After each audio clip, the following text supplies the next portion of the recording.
Akizungumza katika mkutano mkuu wa mwaka wa Jumuiya ya Wanageoscience Tanzania uliofanyika jijini Mbeya, Mhandisi Zena amewataka wanageoscience nchini kufanya utafiti wa kina juu ya miamba ambayo inaweza kuwa chanzo cha mapato nchini kabla ya kuanza kwa shughuli zozote juu ya miamba hiyo. Tunayatumiaje? Najua mengine yanazunguliwa sasa hivi wanatumika kama mkaa wa kupikia, lakini je, kwenye construction tunawezaje pia kuyatumia?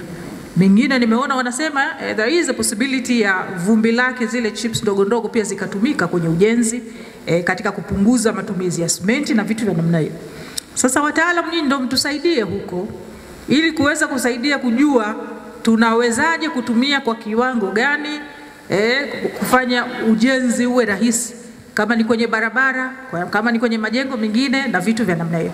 Kila kitu inaanza as a crazy idea, lakini wataalamu sasa wao ndio wakwenda kuchuja na kuona lipi linawezekana kwa sasa, lipi pengine litakuja kuwezekana baadaye. Kwa hiyo naje mlifanyie kazi, na nyinyi ndio wataalamu wenyewe, mkishirikiana na wengine kwenye fani nyingine, naamini hili litaweza kufanikiwa, badala kuwa labda tunasafirisha tu kuuza na kutumia tu kwa kiwango kingine kidogo, lakini possibilities zingine ikiwemo za kuzalisha umeme, ikiwemo za kwenye ujenzi. Kwa upande wake, Rais wa Jumuiya ya Wanageoscience Tanzania Profesa Eliasante Mshimu pamoja na Kaimu Katibu Tawala Msaidizi Mkoa wa Mbeya Ana Mwambene wamesema, ninawashukuru pia wanageoscience kwa kuendelea kujitoa kwa hali na mali katika masuala yanayohusu jumuiya, ikiwemo kushiriki mkutano wetu unaofanyika kila mwaka, ikiwemo huu hapa.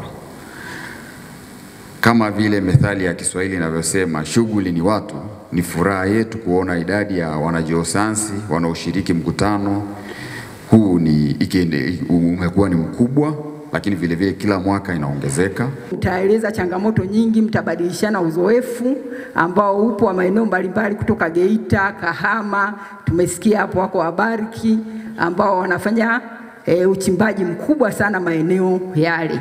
Na hata mkoa wetu sasa hivi uko katika uchimbaji kwa Tanzania ni wa pili. Tunachimba madini mengi ambao yapo na kitaifa tunaongoza, tunakuwa wa pili. Na tunahitaji nyinyi utafiti wenu majiolojia ili mkoa wetu, uchumi wetu uweze kukua, wafanyabiashara wengi wa madini wawe na kipato kikubwa na wazalishe vitu vile vyenye tija. Samuel Mpogole, Hope Channel Tanzania.